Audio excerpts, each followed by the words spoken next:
intro. All right, everybody. Saturday morning. This one has been a while in the making, but good things come to those who wait. I first found out about the band that I'm going to be talking with, and I have their singer Ed on here from University Drive. When I bought tickets to see Cold, a band I haven't seen since I was about 16 years old, and I'm now almost 39. So you can think about how long ago that was. They had just put out Year of the Spider, I believe, and so bought tickets for their tour. They're going to be playing two albums back to back. 13 Ways to Bleed on stage and A Different Kind of Pain. And a name of support on there, along with September Morning, was University Drive. And the name caught my eye and it got me curious to check them out. Because Cold usually goes out with fairly eclectic bands. They're pretty dynamic and kind of stretch along a lot of genres. And University Drive definitely does that. I think they're a terrific band, and if you have not seen them play a show, you really need to. That is an energy on a stage that I don't see a whole lot these days, and that is definitely a huge strength they have. So, to get this long, drawn out intro wrapped up, thank you for coming on, Ed. Thank you for This having is me, man. University Drive. No problem, man. How are we doing? I'm doing great. Thank you for the really awesome. That was a really kind intro. Thank you for that. Hey, no problem, man. Yeah. I'm all about it. Yeah, Um, doing good today though. Just actually I was just working on a bunch of music. Well, not a bunch. I'm just doing like a little songwriting project at the moment of trying to write like 10 short concise pop songs and then like 10 really experimental crazy songs. So I'm on like number 6 of the pop songs. So that's where I'm at. That's literally I just finished right when I got on here with you. So that's something I'm going to dig into a little bit later since you said it because University Drive definitely plays on some pop sensibilities in some of the songs that I've heard. And so I'm curious about what you mean by the pop and then the more experimental kind of out there kind of things because the band does both. mm-hmm. Um, so I think I want to just dive right into getting a bit of that backstory with University Drive, just out in the front of the conversation for the people that don't know who the band is and would like to know basically kind of how it started for the band. Were you the founder of it, or was it a collective of the band that we see now that kind of just came together and said, "Hey, you want to try to do music?" Right. So yeah, I mean, the project started in 2016, but like I'm going to try to give like the most coherent version of this story because it's kind of all over the place, but I've been in bands all my life, you know. So I'm 38 right now and I've been playing in bands since I was 14 years old, you know. So Good time. yeah, I've been doing it quite a long time. And the band I was playing with for a really long time was a band called A Social State. And that was like, at the time, it was like my baby, you know, that was the thing that was going to lead me to the light. And I think we were in that band for, I don't know, I think 7 or 8 years the band lasted. I could be wrong on time, like exact timeline there, but yeah, it sadly just kind of fell apart. Band members went in different directions with their lives, and you know, I had to move on. And I always wanted to make a record on my own because you know I was such a huge. Really, it comes down to being such a huge Foo Fighters fan, like the early self-titled Foo Fighters specifically. I'm a fan of most of what they've done, but that first record and those first 4 records in specific, they're really inspirational to me. And I just wanted to try my hand at it. I wanted to see if I could, you know, can I play? I like to play the drums, but can I actually in a recording studio write drum parts, and can I do this on my own, essentially? You know, so yeah, the first thing I did was the first University Drive record, On Off Reset. That was just my baby. And then for one of the songs called Mescaline on that record, I actually brought in the Social State band as because it was kind of like a song we were messing around with at the time. So I brought them in, and it was kind of like a healing moment for our band, like all the band members and everything. So, Closure. yeah, a little bit of closure, and their stamp is on it, and their influence is through me, you know. So, but yeah, that was essentially the start of the band, was this other band falling apart, and the it was more an ethos thing over like wanting to necessarily like play in a band. Like in that band, I'm sorry if this is so like No crazy, worries. going all over the place, but in that band, I really kind of drove myself and everybody else who had been in that band pretty insane with trying to like shoot for the stars with success, and you know, knocking down every door that we possibly could, and we got to get a label, and we got to get a booking agent, we got to get this, and we got to get that. And I mean, to the point of personal fucking insanity, and more or less like irritating and pushing band members out because of that line of thinking, you know. And when that band fell apart and I started University Drive, I said, well, I'm going to do this just because I love it. That's it. I'm going to do it because I love it. I'm just going to make records I really like. I'm going to have it be kind of an open collective band, and like people could kind of come in and come out until maybe a day arrives where we find the right people, kind of open-ended sort of thing. But I'm going to just make records because I love them, and play shows because I love to play shows. And if a show falls through, or a tour falls through, or we don't get the booking agent, or whatever doesn't happen, it's fine. It's okay. The gift is the fact that we get to do it, you know? And when I started kind of implementing that way of thinking in University Drive, it was like quickly thereafter, not that like, man, we took off, but cool things start to like happen just by being a bit more real about it, you know? So that's really the start of the band, is just me and getting members here and there. And then along the lines, when we went in to do our second record, Clear, that was more of a collective thing, with half of the band playing on like 8 of the songs, and then me doing like the other whatever on my own sort of thing. And we got, you know, our guitar player Angelo out of that, and our bass player Ryan, and they were like the mainstays. Like Ryan, Angelo, and myself were kind of the consistent thing throughout. When we went to make Heal, things kind of got crazy. The band kind of essentially fell apart, and that was right when we went on tour. When we had gotten asked to go out on tour with Cold. Okay. And when we were out on the road with Cold, our drummer left us in Anaheim, California, which, whatever, it's water under the bridge, but he just didn't want to do it anymore. But Tony from Cold stepped in to help us, and that's how Tony ended up being in University Drive. And while that was happening, we were like, when we weren't on tour, we were already rehearsing with Mark, our third guitar player. And once the 5 of us got together, it was just like, I don't know, man. There's just like a real trust there, and I trust them so much musically, and I know that they trust me as well, and we can be very open with each other and very honest. So yeah, it's been incredible. So that's how we, like, the Cliff Notes version of how we wound up where we are today, you know?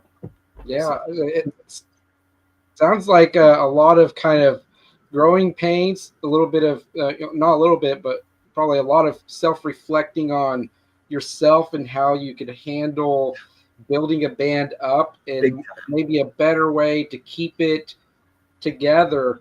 Absolutely.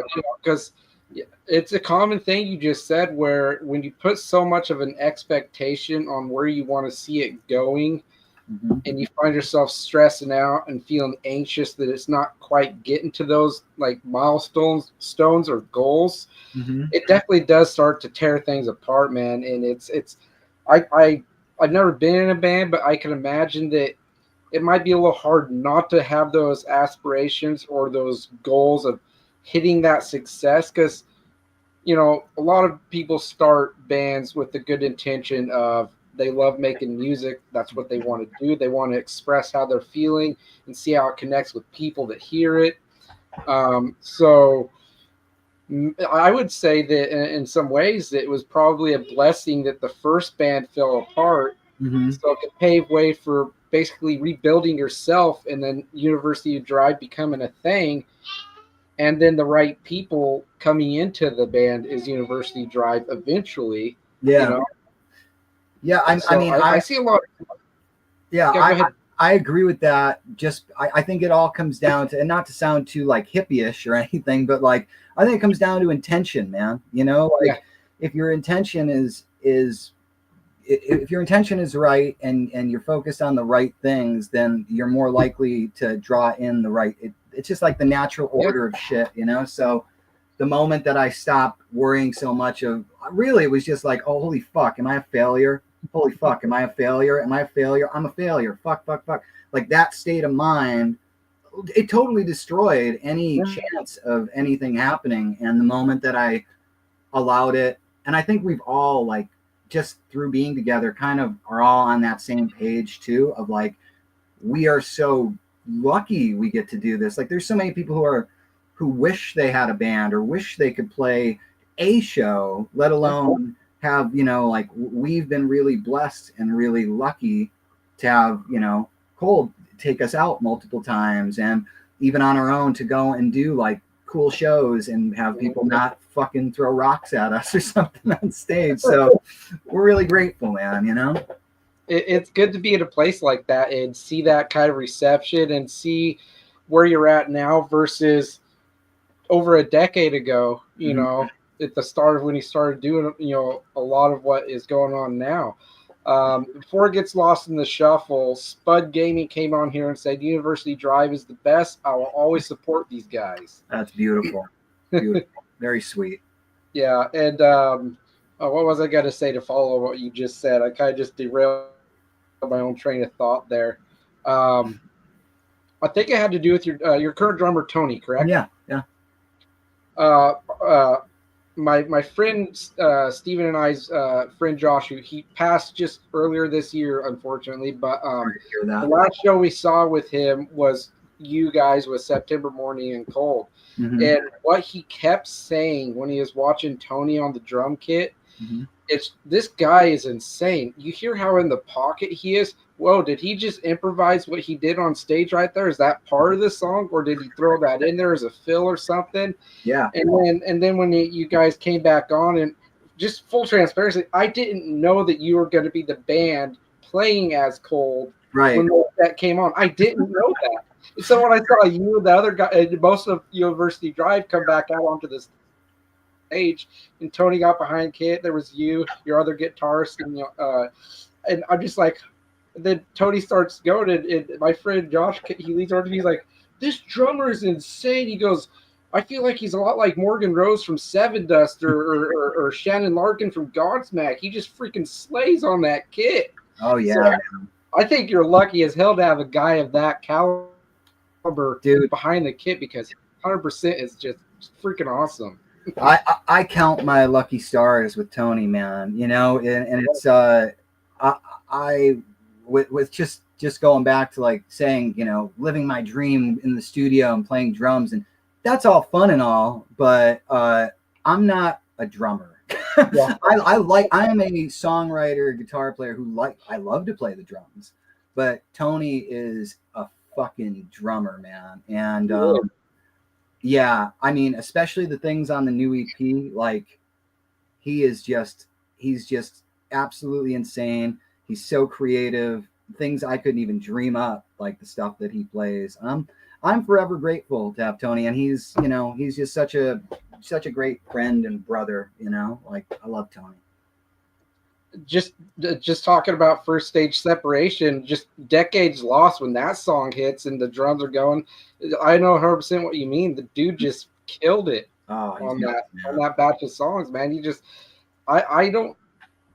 I didn't know who he was until I started listening to University Drive, And I was missing Cold's original drummer Sam Mm-hmm. up until I saw him go on with when you guys were just out on the tour and he started playing. I'm like, okay, this makes sense. He's killing these parts. Like Oh I yeah. heard I get it now. But to focus back in on University Drive, um, what were some of those things? This is kind of like a cliche question, but I'm curious to know it, that were influencing you as a person to pursue being a musician, like other bands, experiences in your life. Mm-hmm. I've heard people say that they were influenced by like a movie they saw, Mm-hmm. or just in general. What was it for you that made you want to start that? Well, it's funny because I have like two separate versions of how Okay. I got involved in music, and one is kind of funny. When I was really young, like maybe 9 or 8 or 10 or something like that. I mean, I didn't really care about anything. I think I liked wrestling.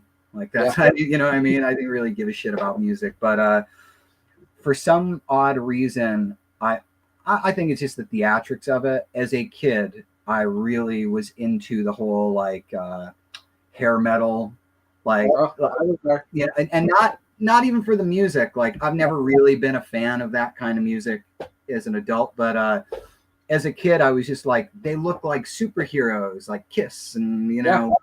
Molly Crew or Poison, and they looked like superheroes and all these. So I was really, I was like, man, being in a band would be cool and whatever. And then I kind of forgot about it. Like I just moved on to other things as a kid and got into, yeah, I was really big into like fitness for a while when I was a kid and martial arts and stuff like that. And then one day, my buddy, I just moved to a new house and I was in a new school district. And my buddy was like, listen to this. And it was Nirvana's Nevermind record. And I was still pretty young, you know, like 13 or something like that.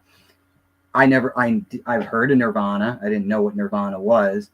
And I think the first song I heard was Breed and like fucked my whole life up. Like, it's such, it has a lot of people.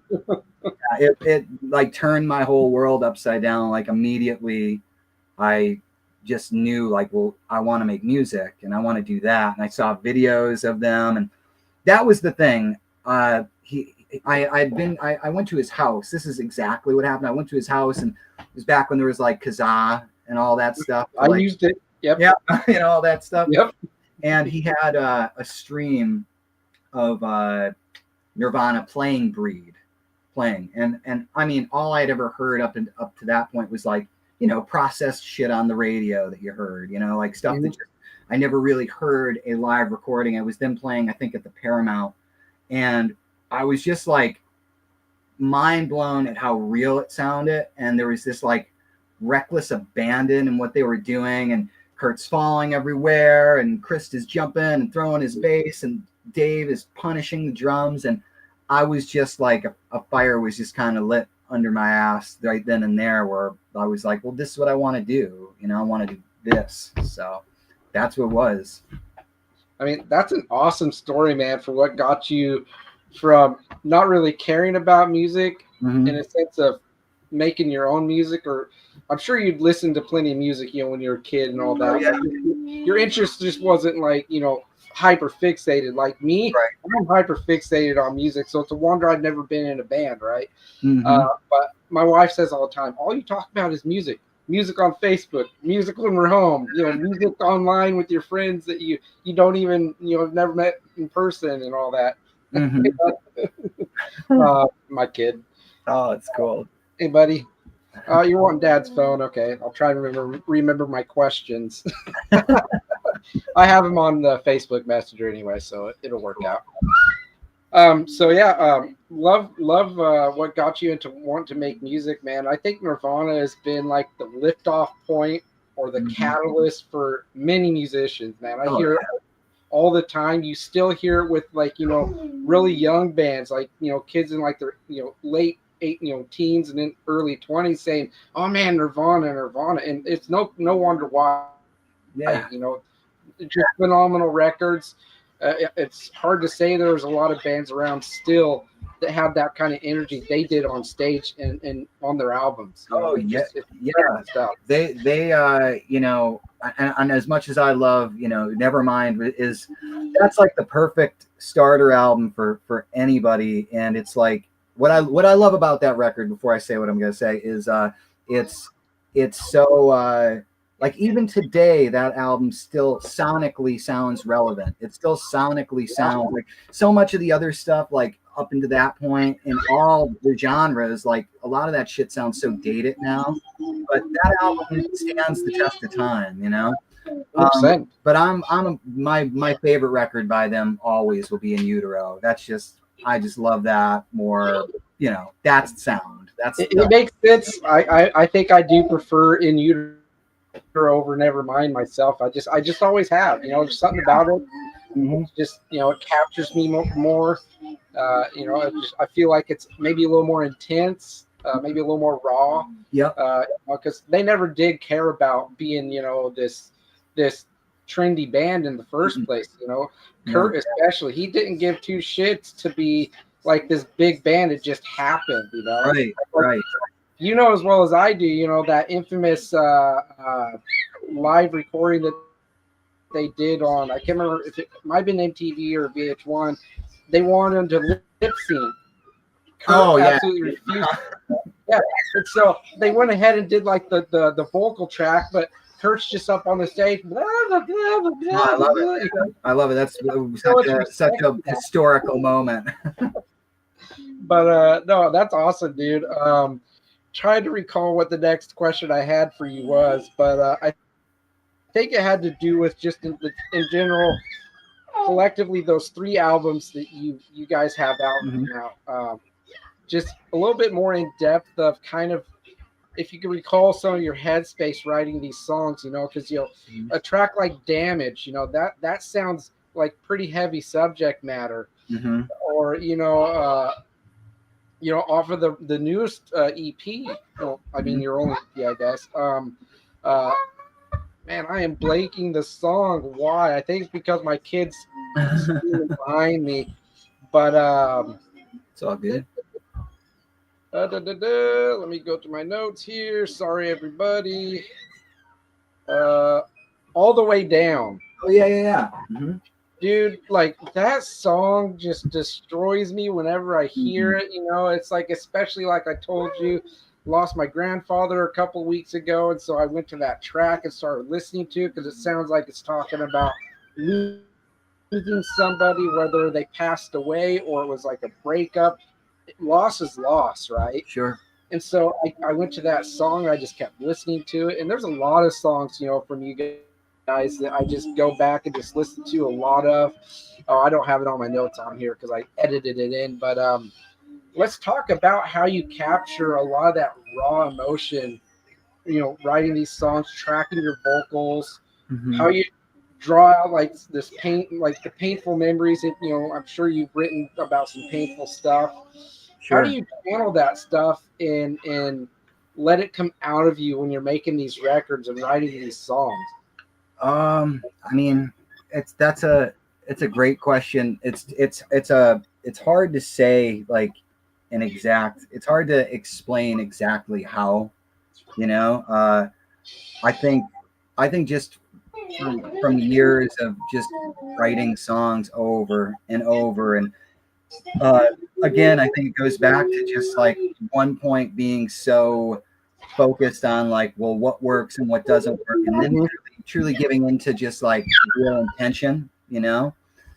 So when I got into writing, especially from the Clear record onward, that one, because that was all sparked by the unexpected loss of my mom, and so when that happened, it was like I was just zapped into reality, you know, or out of reality, or into a new reality, you know. And whenever I tell this story or talk about grief in general, I try to not make it sound like it's something that only happened to me, because I know that everybody will go through it and has gone through it, you know. But when when that happened, like I said, it was like the world changed colors to me, you know. So I just dove in really, really deep on just the questions that go through your head when something like that happens, especially you know, like what happens to these people, you know, like are they still with us? Are they gone for good? You know, over. But yeah, that record is really, really heavy to make for Yeah. sure, you know. But and even all the way down that song that you mentioned, like that, ever since Clear, that thread has kind of just stuck through our discography because it's something I'm still trying to figure it out, Right. you know. Yeah.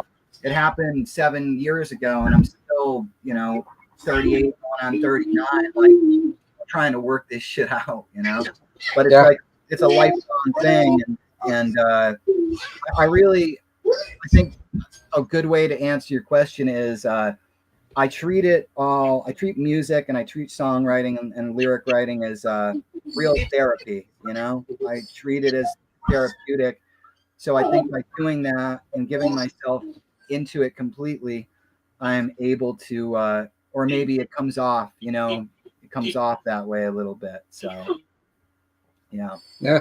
I mean, I write myself, and I've written for, I don't know, a long, long, long time, but I definitely relate to the therapeutic kind of nature of it. There's like a catharsis to it that I feel like being able to write something and maybe perform it in a song is almost a healing process on a little bit of a deeper level that heals a little bit deeper than just talking about it does. Yeah. And maybe a little bit more than time will, kind of help you process and heal, because you're not wrong. The loss that you said, your mother, right? Yeah.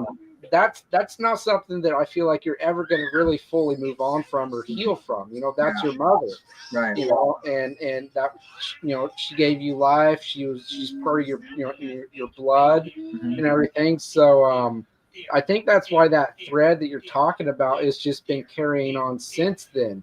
You're processing it, you're still healing from it, and all the way down is just another stage in that process for you, where you're asking questions about it. Yeah. You're talking about it, and it's just helping you understand your own feelings on it. More. That's literally, yeah. I mean, I totally, that's it. And it's, when you were saying as far as like, it feels good to talk about it, but it really feels cathartic to sing it or to scream it. And it makes sense. It's like you're testifying, you're giving, it's coming right from your belly. You're testifying, you're screaming it to the universe, So yeah, I know that's it's not 100% of the reason why I do it, but I think it's 99% of the reason I keep doing it. So if it's something that gives you that kind of release, and just at the end of it, even if it's a hard song to write, hard song to sing or track in the studio, pushing yourself to keep doing it is only bettering yourself in the long run as a person mentally. Mental health is something that is just, this day and age, just all out of nowhere, I feel like it's become like this huge thing that people want to focus on for themselves and other people. And I think if you, I'm a bad offender of this, right? I bottle stuff up a lot. Sure. I try not to. I try to be communicating it and all that stuff, but when you bottle it up, you kind of just stall out. Yeah. Mentally, and you just stay in a funk and in a spiral. Sure. So I think I connect to the music that I've heard from University Drive so much because, like I've been telling you, it's in the questions too, the sincerity of it, and just the emotion and honesty that comes through the words. It's not hard to put yourself out there and talk about personal things. I think you told me that you could be a pretty private person, with that kind of stuff. Sure.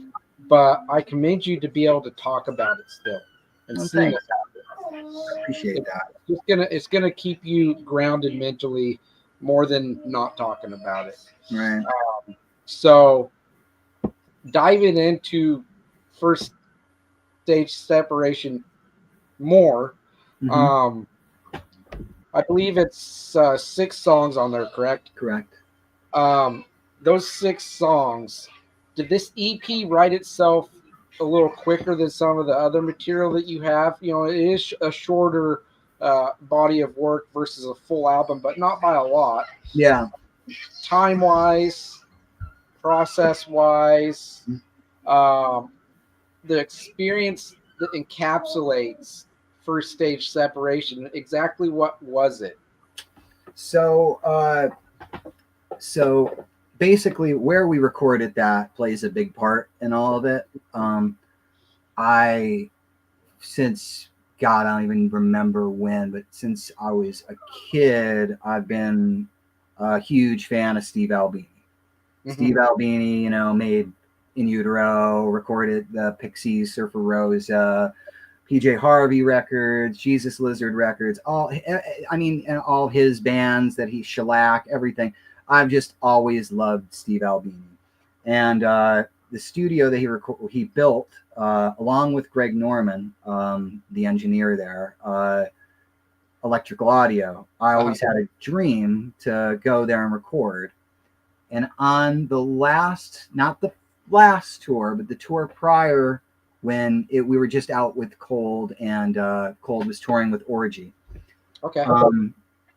We were at a sound check, or it was not a sound check. We were like in the lounge on the bus or something, and I just like had said to Tony, or I might have even been Scooter or Angelo, I can't remember who, but I said, you know, we just need to I need to just fucking call Steve and let's make a record. Like, let's just go there and make a record. I don't care how we figure out doing it. I know we don't even have songs yet, but like, let's just do it, because I'm really nervous that something might happen and, you know, he might pass away or something like that. I swear to God, I said that like, it was like 6 or 7 days goes by, and then I'm on stage at sound check, and Scooter walks up to me before he even sings, and he says, Steve Albini just died. And I was like, what the fuck? Like, so that fucked my world up, because I was like, well, there goes this lifelong kind of dream, right? You know, but I said, well, now more than ever, I need to go there and kind of pay homage to my influences, the kind of music I truly love, and into a studio and you know, a mastermind that built it. So that was really the catalyst. Sadly, you know, was him passing, and we all just started to get not excited over that, but we started to get excited over the idea of like, well, let's go and make a record that is. We often would be told when we played shows, we'd be told, you guys sound great, but you know, we listened to the record, but you guys were really like, it was a lot better than the record live, you know. So our goal was like, well, we've never gotten that sound of what we actually sound like when you're just standing in front of the band. Right. And there's no real better place to do that than Electrical Audio, recording on analog tape, and with Greg Norman, who is a fucking amazing engineer. I mean, that dude's done so many cool records. He worked on a bunch of Breeder stuff and Guided by Voices and fucking it's just so much stuff that guy's done. Russian Circles. Yeah, I love that band right there, Russian Circles. That guy, he's such a cool dude, man. He's a quiet guy. If you just saw him, you'd never think that he like makes the records that he makes. You know, he's an awesome guy. But so yeah, our intention was to go there and do something that was just real, very raw, abrasive. We didn't want to fix shit. We didn't want to super edit things. I didn't want to go in there and like triple track vocals and harmonies and make it this thing that it just isn't real. We wanted to just do something that was like, if you walked into a club and saw the band, it would sound pretty close to what that sounds like. So that was already in my head before I just started writing skeletons of songs. And then through kind of process of elimination, I did a bunch of demos on my own for a long time, Right. for a couple months. And me and Ryan were trading back and forth, and me and Angelo, then Mark, then Tony, and we all kind of, tried a couple things. Then me, Ryan, Mark, and Tony got together, and Tony kind of threw some curveballs at us with like changing some ideas. Then we all got together for one last like big writing session for 11 dates together, right in a row. Angelo flew in from Phoenix, like to Scranton, and we all got together for 11 days at a lockout space. And we just tore the songs apart, wrote all our parts. And then from that, right after that 11th day, we were on the road to Chicago, and we were making the record, and we made it in 5 days. We just went there, knocked it the fuck out. He spent 1 day mixing 3 songs, and then he remotely mixed the other 3. And then Josh Barber mastered it. And that's how it happened, man. Jeez. Well, it's a fantastic sounding record, EP, whatever you want to call it. Thanks. It's one of my favorite, shorter. I'm just gonna call it a short album. Sure, that's fine. Yeah. One of my favorite short albums I've heard in at least 5 years or more. Oh man, thank you. It's got this organic kind of. It's so what you were just saying. Records that aren't super glossed over and polished, kind of like In Utero, going back to Nirvana and stuff like that. They always sound the best to me. To say that, not to say that if the preference of the band or the person that's producing and mixing the record likes it to sound just super pretty and polished, that's okay. Sure. But in my opinion, records sound better when they're not super heavily edited and just scrutinized, as in run through like any kind of like plug-in or filter or whatever you. Not that I know a lot of studio lingo, because I don't. I won't pretend that I do. But just whatever pretties it up, right? Yeah. Because I feel like, go ahead. I was just gonna say, like, that's a big part of why I wanted to do it as well. I love all kinds of records. If it moves me, then I'm in. And that could mean that it's a shined up, overproduced, crazy, theatrical, almost fucking film movie like album, like a Coheed and Cambria record, right? Like something that's just like boom, I love it. But I think there's like, personally, my personal aesthetic is I like things to be a little bit more off the cusp and a little bit more reality based.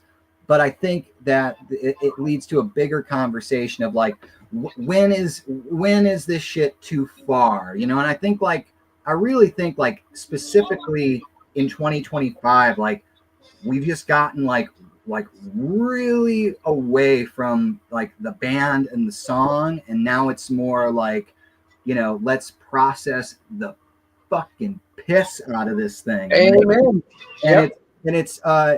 It could be really frustrating personally, because sometimes you can identify, sometimes I'll hear a song and I'll be like, wow, that is a great song, but it literally is hurting my ears to listen to it. Or, man, that's literally the same snare drum sound, bass sound, guitar sound that's on the last 10 songs I just heard from that playlist or whatever, So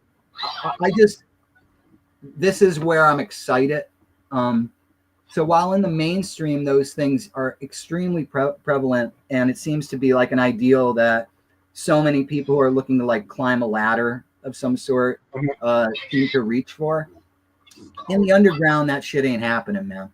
In the underground right now, like all the bands that are in like the Scranton, Wilkes-Barre area where I'm from, they're fucking amazing bands, you know, and they're bands of all different kinds. There's bands that are really slow and beautiful, luscious sounds like Radiohead, and then there's bands that are like completely killing it with like grimy punk sounds and emo sounds. And their records are, or any recordings that they're doing, they are extremely reflective of the work that they're doing. And not just these bands in my scene, but on a worldwide stage, in the or even just a national stage, like all the scenes around the country right now, there's a big rebellion happening against that shit, and I am fucking here for it. 1,000. Same. That's, Yep. you know, I think it's time. That's basically what I'm getting at. I think it's time for bands to be bands again, you know. I could not agree with you more. That's something that when I hear it from somebody I'm interviewing, it just makes me feel heard. And, Mhm. and I'm not even the musician, because I get up on my soapbox about the very same thing you just got done talking Yeah. about all the time. Like Mhm. so subjectivity is a thing, right? Everybody Sure. has their own subjective view or stance of Mhm. something, right? Right. So that itself isn't what I have a problem with. What I have a problem with is when they say subjectivity. Well, music is subjective, but they use that as like a conversation stopper, Right. right? Where they want to try and invalidate you pointing out something that's maybe um, on the wrong course of something, right? So Right. I mean that in the sense of whenever you see the Grammys come around or whatever, what's the same thing you always see on there? You always see Beyonce. You always see all these really big names. They might throw in, Mhm. like recently enough, Gojira was nominated, but as far as I Yeah. recall, they didn't win it. Right. And but it's always the same kind of person or artist that's winning something. Mhm. They never pay attention to like something like University Drive, where the music is honest, it's human, it's not out chasing a Grammy or like millions of units sold or just all these accolades, right? I feel like it's an accolade hungry industry these days where everything sounds the same.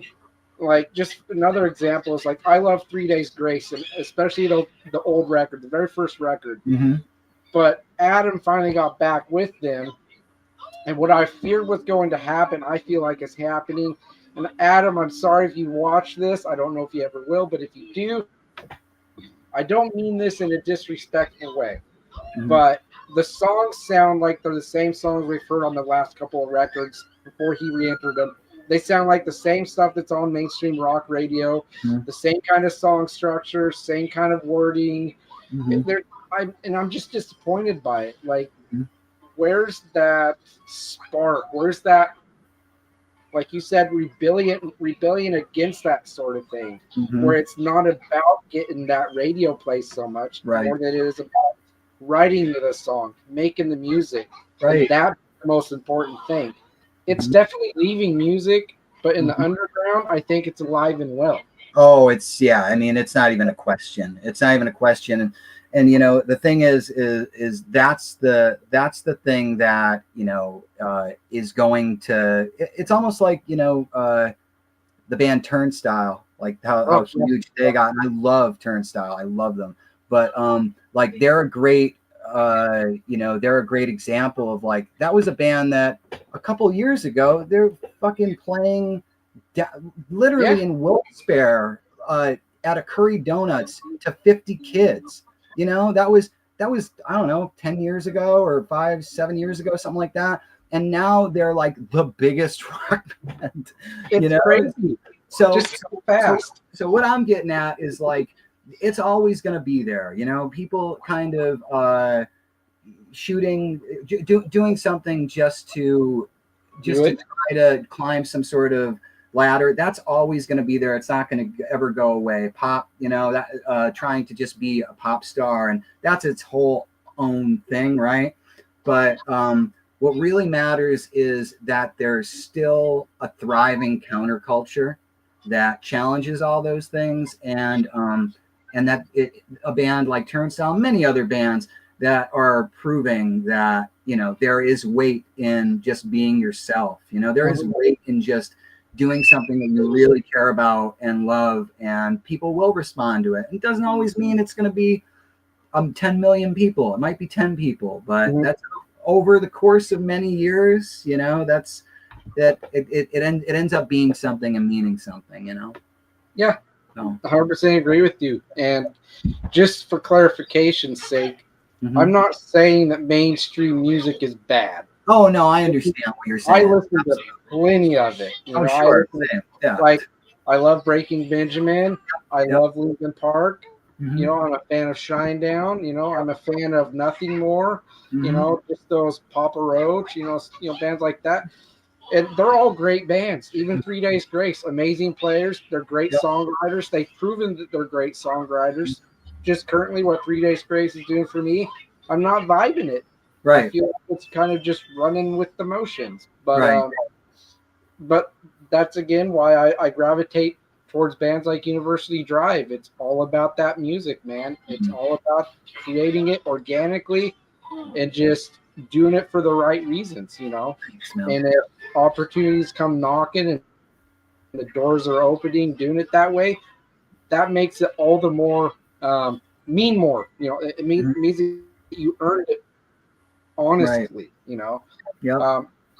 So, and then trying to recall my question since the rascal has my phone. I'm going to move on to asking overall how that tour with Cold went. As I said before, I caught the show in Portland. That was back in that was May, wasn't it? I think so. Yeah, I believe it was May. At that venue, I've never been to that venue. And Scooter said during their, you were up there, you know, beautiful venue. Oh, gorgeous! It's beautiful. So, what was that like playing those two albums up there with somebody you probably have a lot of respect for? In a band that's just fan base is decades plus old, you know. Like you played to diehards like myself that's been listening to Cold since I was like 15 or 16 years old. Right. Yeah, dude. I mean, you know, when Angelo and I specifically first got asked to, you know, at first it was just kind of like filling in, you know, back in 23 for Year of the Spider, it was in our heads, and still I carry this, like it's super important to me to not let the fan base down. You know, it's something that Scooter has built over so many years, and the fans you know, love what he has done, and the original band has done so much, and then to have just like two fucking dudes from Scranton like just jumping into the fold, like, yeah, we'll be all right. Well, I think it'll be okay. Like, no, like we're very careful to try to be as honest to the records and that intention as possible. And getting to play those shows and getting to meet these people, it's always been, or at least since being in the band, it's incredible. It's absolutely incredible. And specifically playing A Different Kind of Pain, because that's a record I really love that album. I really love that album.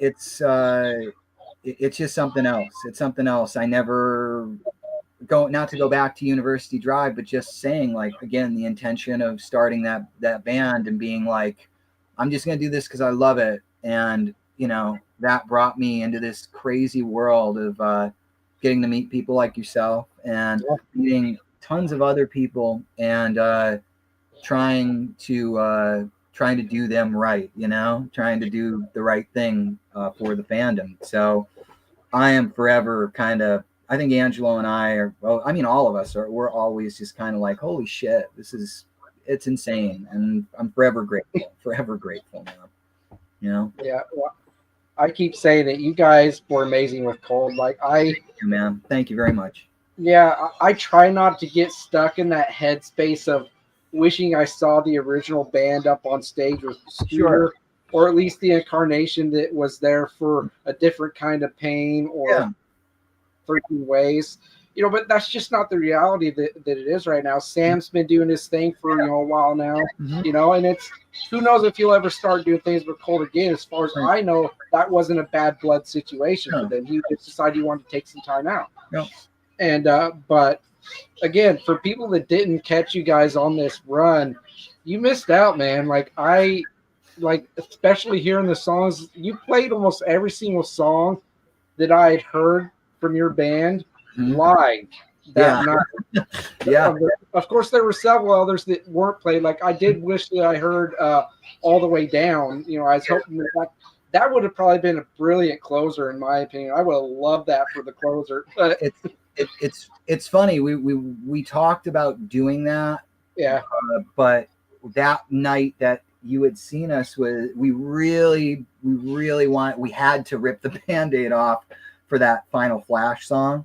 yeah, Just because the whole time, not to go off on a weird tangent here, but the whole time while we had this tour booked, we also had a show booked for when we got home, and that was going to be like our release party where we played the full new record and then like all these other, like literally like an hour and 45 minutes of music, right? Mhm. So literally every night, like we altered the set list slightly, we would try different songs, but that was the one that we kept going, we'll do it tomorrow. We'll do it tomorrow. We'll do it tomorrow. And that show, we just said, fuck it. We got to do this song or we're fucked, So I wish we would have done All the Way Down at your show, because I think that would have been beautiful. But I'm really happy that you got to see us like kind of almost fall apart with Final Flash. So yeah. yeah. It was definitely a great choice for closing out your set. I want to say that if there was an order for the EP for favorites, Mm-hmm. All the Way Down, Mm-hmm. Final Flash, Decades Lost, Hollow Sweetness is how it's my favorites. I love it, man. And speaking on that, man, the videos for Decades Lost and Hollow Sweetness Mm-hmm. have a similar kind of thing to them, Mm-hmm. like how you guys did them. What was the idea of making those videos in that manner instead of like a performance video, like you did for Crisis or in general? Well, the thing was, with all the other videos that we had done, while they were really fun to do, and I mean, of course, we'll make videos like that again. But we wanted something again that was just like reflective of this new era, because we look at this is the other thing, we look at this record like, while it's technically our fourth release, like the five of us truly look at this as like the first University Drive record, because it's everybody contributing. It's not just me walking in and doing it, right? So we wanted something that was like just its own vibe, its own thing. And honestly, I didn't have any ideas except I wanted something kind of dark and like just like a fucked up like fever acid trip kind of thing. That's all. And I just found a creator on Fiverr. And I saw his artwork and it looked great. And I said, can you just do something that's like, somebody on acid, but with our lyrics and our song? And he was like, all right. And so he sent it back, and then the same thing with Decades Lost, Not to interrupt you there, but when I watched the video for both of those, a couple of things I started to think about. I started to think about Tron. Yeah. Like I kind of started thinking about 9 Inch Nails. Yep. Like, oh, Trent might do something like this for a video. And just kind of like that cyberpunky kind of thing. That's kind of what I was thinking of, and I just thought it was so cool how it was put together and done. So kudos to the guy that you had do it. He did a really great job. Yeah, man, he did a great job. I love I personally really love the Hollow Sweetness one, just because I've always wanted to have a video with like lyrics like that were really engaging on the screen, So, but I love the way they turned out. And I think they're really, really representative of the lyrical content too. So it's cool, I agree, and I need to get this say this comment out loud. Sorry, Ashley. I kept going to say it, but then I get sidetracked. With what we were talking about. But she said the album does something that not a lot of artists do anymore. It's good from beginning to end, and Ed is on point. They sound the same live as they do on the album, and she's right. What a beautiful thing. Thank you, Ashley. Thank you. That's so great. It's amazing. So moving on now. You did mention that you were working on some songs. I don't know if you meant University Drive songs or just songs that you're kind of goofing around with in between University Drive stuff. You said poppy stuff and then more like the experimental and kind of out there stuff. Yep. How much of this is connected with University Drive and how much of this is you kind of just having some fun and seeing if they kind of thread into University Drive in some way? It's kind of a little bit of both. Like my intention whenever I'm writing music, it's 9 times out of 10, like the intention is like, hopefully the 5 of us will get in a room at some point and run through this. Right. But, ever since I was a kid, I was, I'm also huge, especially, earlier albums. I'm a huge Weezer fan. And I'm glad I heard that and mentioned that to you. Yeah, I'm huge. And Rivers, he was like so, known for just doing like psychotic songwriting experiments. So when I was young, I immediately gravitated towards like, oh, maybe if I black out my windows, I'll write a great song. Or maybe if I don't eat all day or for 2 days, then try to write a song, I'll write a great song, So I always gravitate towards these little challenges. And I was actually listening to 2 records a lot. I'm a very big Jimmy Eat World fan. I really fucking love that band. And specifically, I love their album Clarity. It was 1999. And it's one of those albums that you still put on and just like, you always hear something new, and it's so expansive and so inventive for 1999 or for 2025. It's a really beautiful record. And in the same, day or whatever, I also was listening to Bleed American, which is a very focused, like all the hits, right? Yeah. And I was just listening to that shit, and I was like, I really want to do an experiment where I just write,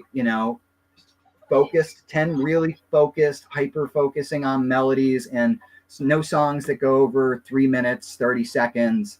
And then like these 10 like atmospheric, spacey, where the rule is there's no real rules, So I haven't ventured into the experimental much yet. I've maybe messed with 2 songs, but I think with the more concise stuff, I think I'm at 6 now. So it's just like a fun exercise. But I was on the phone with Ryan 2 days ago talking about this, and I said my goal is, because when you sit down to write, and you, especially with an idea like that, and you were just listening to a specific band, those influences come through in fucking spades.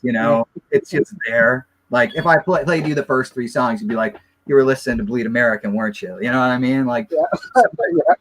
So my goal is through the 10 songs, hopefully that natural filter will kind of start to happen, which I think at this song is finally kind of begun happening, where it's just, I don't recognize it as being a super influenced song. It's starting to sound more like what could be a University Drive song. So for the 6, I got 1, so that's how I kind of treat it.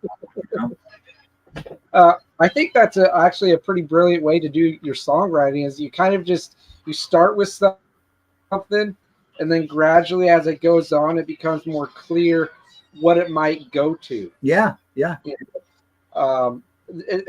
sounds like a really natural and organic way to go about it, and speaking on like templates or rule books or something, definitely fun to just throw that out the window. And just, run with something. Like I would be completely just surprised if the next song that gets put out, or an EP or a full-blown 10, 11 track album, you guys put on a song on there that's just ridiculously heavy and people wouldn't expect you guys to hear, because you guys could definitely do the heavy. There's definitely heavy tracks from you guys, you know. But just I'm talking like maybe just let you do a Gojira inspired song. Right. You Yeah, know, I I was like, whoa, where did this come from? that's kind of the intention, you know, and even like every record we make, we try our best to have a stipulation or a challenge of some sort. We don't just go in and say, well, this is the best we could come up with. Like everything, the first record was very much like this, you know, this is my debut, so I'm just gonna do whatever I want, and it's you know, it's just coming from a very sincere, natural place. Let's try everything. Second record was, you know, this kind of conceptual thing where people's voices mattered almost more than the songs mattered. Heal, the idea was like it's just big, larger than life kind of thing. Like the rules are there are no rules, you know. Yeah. And then with this one, the rules, you know, with First Stage Separation, it was like no fixing anything, all tape based, live performance, no triple tracking vocals. So those sorts of things, I think, are extremely inspiring, and not like they just breed creativity. That if you have you know like a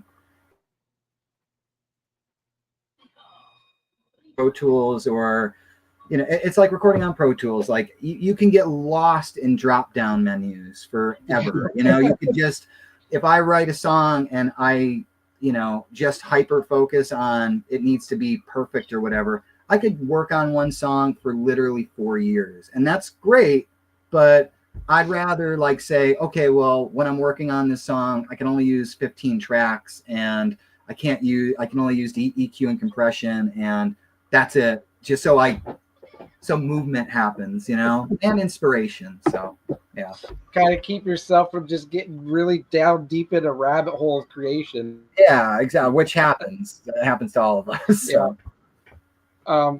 But just to start wrapping this up, Yeah. I want to go ahead and move on to pretty much the last subject. Mm-hmm. You touched on what's next for University Drive, sort of as far as songs. Mm-hmm. There's going to be more music, so Mm-hmm. that's obviously being worked on, Yep. you know, in some capacity. Mm-hmm. But what else would go into that next chapter for University Drive as the what's next for the band? Yeah, I mean, as far as right at this moment, right now, all we're doing really is just, you know, things like this, like podcasts, and you know, trying to just push the record the best that we can right now. We have a tendency to, when we in the past, where we would put out a record and then we would like wait 2 months and we'd be like, it's dead, let's do something else. And this one, like literally, so this one is really special to us, and we want to give it the time it deserves. So we're not going to just rush into a studio, but right now basically is the time for us to push this album, right behind the scenes a little bit here and there. I'm gonna always do like little pop-up acoustic shows. That's kind of a thing I do. And I think we're starting to kind of plan touring for next year, and some shows for later in the year. Okay. So nothing off the wall, but just little things, little shows here and there until the next time we can make our round, you know, and hit some other places. But that's really it. We just really want to push this record out there. We're really proud of it, you know. Yeah, as you should be. You know, for those that don't know, and we've been saying the name of the new EP, mini album. That's mini great. album. I love it. There's no wrong way to title it, I suppose. I don't know why I'm being so critical of saying it the right way, but it's perfect. First Stage Separation came out May 2nd earlier this year. Yes, sir. I can't say enough good things about it. It's just a great collection of songs. You know, if you want to cry, if you want to rage, if you want to just put something on and vibe to it, it's the record for you to do, man. It's got all that on there. It's everywhere. You can get. I believe it's on your Bandcamp. It's on all major platforms. Yep. You've got your music videos up on YouTube. Yep. For the band page there. So just type in University Drive. You'll find their page on there. Subscribe to it, please. Also, you need to subscribe to it. That's what this podcast is about, building up the artist. But yeah, First Stage Separation is the EP. And man, I just want to say, just thank you for coming on. I My think pleasure. back to when we talked at your merch booth briefly, and I was doing my first kind of a venturing in person networking. I have a buddy in a band called Labor 12 that keeps saying, "Go out if you go to see a show for a band that you like, try and meet them and just throw it out there that you have a podcast and you interview bands on it." So that's what I did at the show in Portland, and love the fact that you guys were all about that. Like, oh hell yeah! As soon as we get back for this tour and we kind of settle down and stuff, we'll reach out to you. And but I'm just so happy that it happened and we got to do this, have this little chat about the band. I hope that the people watching got a lot of insight and had some things that they're wondering, some light shed onto that, answered. It's been an awesome talk, is I guess what I've been trying to say. I really appreciate you asking us to do it. This is a lot of fun, and I really appreciate the detailed questions, man. Like you actually really seem to know the catalog, and that shit just blows the fuck out of my mind. So I really appreciate it. Like, this was a blast, and I hope in the future we could maybe do another one, maybe with the some of the other guys next time. Absolutely. So I really appreciate it, man. I would be all about that, man. Like, I don't. It could be a one and done, for my guests that come on. But I always say, let me know when you want to come back, or I will reach out to you and say, hey, it's been a couple of months or it's been a year. You want to come back on and do another one? Absolutely. We can do this as many times as you guys have time to do. Let's go. Let's fucking go. Let's go. Look at the group. But again, everybody, this is Ed from University Drive, frontman, guitars. That's what he does in the band. Okay, he's a drummer, I guess. Not a very good one, according to him. But I would beg to differ with that first record. I think it sounds pretty great with the drums. Thanks. So, yeah, no problem, dude. This will be available to post up and share as soon as I hit end stream. It's there and it's ready to go. Beautiful. If you need anything else from me, man, just let me know. I'm happy to do it. Thank you. Yeah, let's keep in touch, man. For sure. You on. Awesome, dude. Well, thank you so much, man. Yeah. You take care, Ed. Take care, buddy. Everybody that tuned in, thank you for your questions, all your nice words for Ed and his band. Loved it. And we'll do this again, so keep a lookout. All right. Thanks, everybody.